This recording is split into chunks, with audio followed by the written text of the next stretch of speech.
حسام الحرمین میں دیوبندیوں کو واجب القتل اور مرتد اور ان کے علماء کے کفر میں شک کرنے والے کو بھی کافر قرار دیا نہیں اعلیٰ حضرت نے. 1906 میں المحند علی المفند میں خلیل احمد سہارنپوری نے کتنے علماء دیوبند کے سائن ہیں اس کے اوپر، اشرف علی تھانوی صاحب کے بھی اور بعد کے بھی، یہ تقی عثمانی صاحب کے والد صاحب کے بھی اس پہ سائن ہے. احمد صاحب بریلوی اور ان کی پوری جماعت کو شیطانی لشکر نہیں ڈکلیئر کیا، اور ساتھ مثال دی جس طرح انبیاء پہ حملہ آور ہوتے تھے، یعنی کافر کہا، اور کہا علماء دیوبند رضی اللہ عنہم پر ہوئے ہیں، 14ویں صدی کے مولویوں کو رضی اللہ عنہم. المفند ایک بابا سٹھایا ہوا، احمد صاحب بریلوی کو کہا المحند علی المفند، ہند کی تلوار ایک پاگل بابے کے اوپر، انہوں نے لکھی تھی حسام الحرمین حرمین کی تلوار، تو کافر نہیں کہا ہوا. وہ تو سارے ایک دوسرے کو کہتے ہیں. یہ مصطفیٰ رضا خان نوری نے جس کی نعت ہے تو شمع رسالت ہے عالم تیرا پروانہ، اس میں انہوں نے لکھا ہے کہ وہابیوں کی نہ نماز نماز ہے نہ جماعت جماعت ہے. پوچھا گیا نا کہ پیچھے نماز پڑھ سکتے ہیں، وہ کہتے ہیں نماز کیا پڑھو گے، ان کی تو اپنی نہیں ہوتی. پوچھا گیا مسجد، تو کہا کفار کی مساجد مثل گھر کے ہیں. کافر کا لفظ کافر کا موجود ہے. اذان، انہوں نے کہا اذان بھی ان کی باطل ہے جس طرح نماز و جماعت باطل ہے. البتہ اللہ کے نام پر اور نبی علیہ السلام کے نام پر عز و جل اور صلی اللہ علیہ وآلہ وسلم آپ کہہ لیں تو ٹھیک ہے. تو ایک دوسرے کو کافر نہیں قرار دے کے گئے ہوئے، تو سارے ایک دوسرے کو گستاخ رسول بھی سمجھتے ہیں. تو پھر تو یہ قتل و غارت کا ایک بازار گرم ہو جائے گا. رہ گی وہ روایتیں، تو یہ بڑے مشکل معاملات ہیں. کعب بن اشرف کے قتل والی روایت لے آتے ہیں صحیح بخاری سے. تو کعب بن اشرف تو ریگولرلی مسلمانوں اور یہودیوں کی ایک آپس میں ایک کولڈ وار چل رہی تھی، اس میں وہ ایک سرگنا کے طور پہ تھا. وہ تو ہم بھی، یعنی جن ملکوں کے ساتھ ہماری جنگیں ہوں گی یا دشمنی چل رہی ہوگی تو ہم ان کے ایجنٹس کو کیا مروائیں گے نہیں، یا ان کے سرگنا کو؟ تو یہ حالت جنگ کی بات ہے.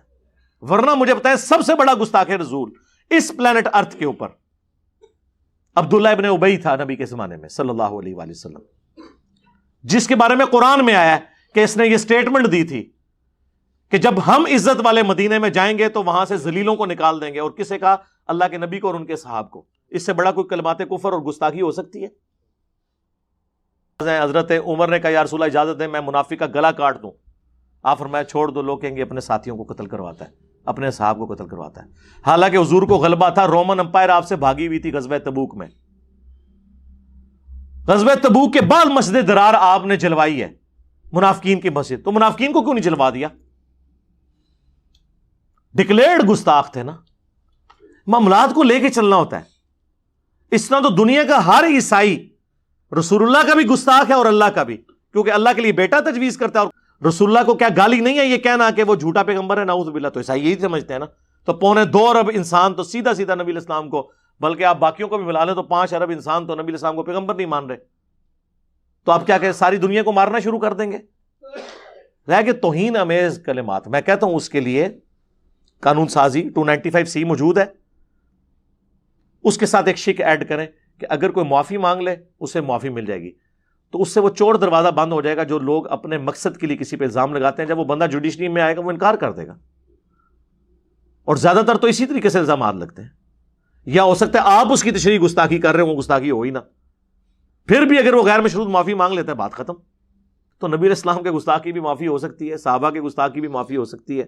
اگر وہ بول کے کہتا ہے کہ یار میں نے تو یہ کہنے کا مطلب ہی نہیں تھا، تم نے یہ کیا. اور خود ان کے اپنے باپوں کی ذرا گستاخیاں دیکھیں. چشتی رسول اللہ نہیں موجود، نہیں چھاپ رہا. اشرف علی تھانوی رسول اللہ کیا نہیں موجود؟ یہ تو ڈیفینڈ کرتے ہیں اس کو. یہ کس منہ سے نعرے لگاتے ہیں پھر ایک دوسرے کے خلاف؟ تو میدان جنگ کے جو واقعات ہیں ان کو پیش کر کے پوری ڈاکٹرن نہیں ہے.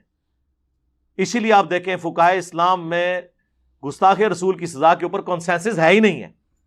جی 2 امام یہ کہتے ہیں، 2 یہ کہتے ہیں. وہ امام اس وقت کہنا شروع کرتے ہیں جب کتاب و سنت کی نص موجود نہیں ہوتی. یہ سزا اجتہادن ہے. اور یہ جرت کر کے نہ فقہ حنفی کی سزا بتائیں کیا ہے. فقہ سکتے ہیں کیونکہ وہ تو ان کے بالکل اپوزٹ ہے. وہ تو تقی عثمانی صاحب کی بھی آڈیو لیک ہو گئی تھی، انہوں نے خود مانا تھا. ان کے کسی شاگرد نے وہ ریکارڈنگ کر کے نا آڈیو چڑھا دی نیٹ کے اوپر. حنفی مسلک میں گستاخی کی سزا قتل نہیں ہے، بلکہ کوئی بھی حاکم اپنے جوابدید کے مطابق جو سزا تجویز کرے وہ کر سکتا ہے.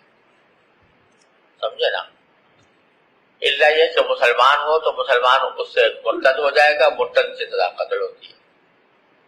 اور غیر مسلم اگر کرے گا تو غیر مسلم جو ہے اس کی سزا قتل نہیں ہے، کوئی اور سزا اس کو دی جائے گی، حنفیہ کا مطلب یہ ہے۔ لیکن جمہور کا قول یہ ہے کہ ہر صورت میں چاہے گستاخی کرنے والا مسلمان ہو یا غیر مسلم ہو، ہر صورت میں اس کی سزا قتل ہے۔ اور پاکستان میں جو قانون بنایا گیا، قانون توہین رسالت، وہ جمہور کے قول پر بنایا گیا کہ اگر کوئی گستاخی کرے تو اس کی سزا قتل ہے۔ انہوں نے مانا نہیں ہے سزا، توبہ پیش کریں، قید کریں۔ اگلے دن مجھے کسی نے ای میل پہ ایک یہ ٹوکا نہیں ہوتا جو وہ جس سے کاٹا جاتا ہے گوشت، اس کی تصویر، ایک 20-22 سال کا نوجوان داڑھی والا، اس نے ٹوکا اٹھایا ہوا، اس پہ لبیک یا رسول اللہ لکھا ہوا ہے۔ اب وما ارسلناک الا رحمۃ للعالمین کہاں پر لکھو گے؟ ٹوکوں کے اوپر لبیک یا رسول اللہ لکھا ہوا ہے۔ اب اندازہ کریں، اور یہ ٹوکے بھی اگر کافروں پہ چلنے ہوتے، وہ بھی میدان جنگ میں، عام حالت میں نہیں، تو ہمیں تسلی ہوتی، یہ ٹوکے تو ہمارے لیے ہیں۔ ظاہر ہے مسلمانوں بھی چلتے ہیں نا، اور کدھر چلتے ہیں؟ اور یہ سیالکوٹ میں بھی اگر کوئی پاکستانی قتل ہوا ہوتا نا، ہمارے ریاستی ادارے، ہمارے پرائم منسٹر، ہمارے وزراء، ہماری اپوزیشن سب لیٹی ہوئی ہوتی۔ پاکستانی کے خون کی کوئی قدر نہیں ان کے نزدیک۔ یہ تو غیر ملکی تھا تو اتنا ہنگامہ کھڑا ہوا ہے، اگر یہ کوئی پاکستانی مرا ہوتا تو آپ دیکھتے کہ کیا ہوتا، کچھ بھی نہیں تھا ہونا۔ نہیں مرے کتنے پاکستانی اس سے پہلے؟ اسی سیالکوٹ میں 2 بھائیوں کو بے دردی سے قتل نہیں کیا گیا؟ اس سے پہلے بھی کئی واقعات ہوئے ہیں۔ سائیوال انسیڈنٹ نہیں ہوا؟ اور ہمارے جو اسٹوڈنٹ عمران بھائی خوشاب میں، وہ بینک مینیجر جن کو سیکورٹی گارڈ نے قتل کیا، ناحق نہیں قتل کیا تھا، مولویوں نے بھی مان لیا، سزائے موت ہوئی ہے، لیکن ابھی تک اسے اسیسینیٹ نہیں کیا انہوں نے۔ بڑی عدالت میں جا کے ہو سکتا ہے چھوٹ ہی جائے، اور پھر آخری حل کرتے ہیں عمر قید میں بدل دیں۔ عمر قید کیوں بھائی؟ ایک بندے نے زندگی چھینی ہے، آپ عمر قید؟ قرآن تو کہہ رہا ہے وَلَكُمْ فِي الْقِصَاصِ حَيَاةٌ يَا أُولِي الْأَلْبَابِ، اے عقل مندو، تمہارے لیے انسانیت کی زندگی چھپی ہوئی ہے قصاص میں، قتل کے بدلے قتل میں۔ دیت نہ لو، بلڈ منی نہ لو، بلکہ قتل کے بدلے قتل کرواؤ تاکہ انسانیت کی زندگی بچے۔ جب لوگ، اور پھر پاکستان کی تو جو سزا ہے نا عمر قید، وہ ہوتی بھی 10-12 سال کی ہے، اس میں بھی وہ کسی 14 اگست پہ اتنے معاف ہو گئے، کبھی کوئی بڑے بندے نے وزٹ کیا اتنے سال معاف ہو گئے، 10 سال بعد عمر قید کاٹ کے بندہ باہر آ جاتا ہے۔ اب 60 سال کی عمر میں ایک بندے نے 20 سال کی عمر میں کسی کو قتل کر کے 30 سال میں باہر آ گیا تو بزرگان دین بن کے ہی نکلے گا نا، بڑا ڈان بن کے نکلے گا، اپنی وہ ینگ ایج میں وہ اپنا فیم ہی حاصل کرے گا۔ تو یہ کون سی عمر قید ہوئی جی؟ عمر قید گورے دیتے ہیں، مرتے دم تک ہوتی ہے عمر قید۔ دنیا نہیں پھر ایسے بندے کی شکل دیکھتی اور نہ ڈرتی ہے۔ یہاں تو عمر قید والوں سے ڈر لگا ہوتا ہے کہ باہر نکل کے تو آگے بدلہ اتار لیں گے، اور اتارتے ہیں۔ پھر یہ کون سی عمر قید ہے؟ پہلے بندہ مار کے اندر گئے، پھر باہر نکل کے ان کو مارتے ہیں، ان وکیلوں کو مار دیتے ہیں جو ان کے کیسوں کی پیروی کرتے ہیں۔ اے عمر قید ہے؟ دھوکہ دیا ہوا ہے۔